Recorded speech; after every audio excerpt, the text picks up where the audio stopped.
பணம் இருந்தால் மாத்திரம் ஊழியம் செய்ய முடியாது. அப்போஸ்தலர் நடபடிகள் நீங்க படிச்சு பார்த்தீங்கன்னா அப்போஸ்தலர் 3ஆம் அதிகாரத்தில் அந்த பிச்சைக்காரங்க அந்த கேட்குறான், என்கிட்ட நான் அந்த ஊனம் முட்டுருவேன், எனக்கு எதனா இருந்தால் போடுங்க அம்மா தாயே சொல்லி கேட்குறான்.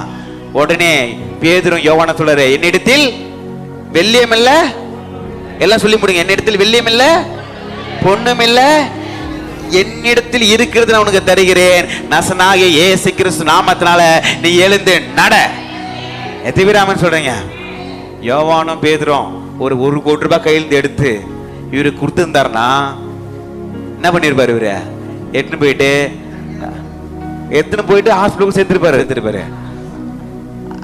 அங்க போயிட்டு என்ன பண்ணிருப்பாங்க, ஒன்று வந்து கரெக்டா பில்லு போட்டு அந்த 1 கோடியில 1 ரூபாய் மீதி இருக்கு, கடைசி வரைக்கும் பில்லை போட்டு அப்புறம் ஆபரேஷன் சக்சஸ், அந்த பேஷன் காலி முடிச்சிருவாங்க சோலி.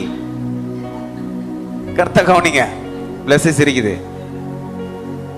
அப்போ 1 கோடி ரூபாய் கொடுத்தா அவனுக்கு சுகத்தை பெற்றுக்கொள்ள முடியாது.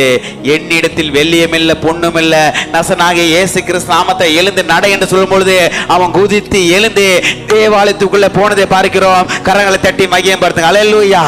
பணத்தினால் மாத்திரம் ஊழியம் செய்ய முடியாது. அன்பானவர்களே, பிரியமானவர்களே, ஆண்டவருடைய தரிசனத்தை நிறைவேற்றி ஊழியமாக இருக்க வேண்டும்.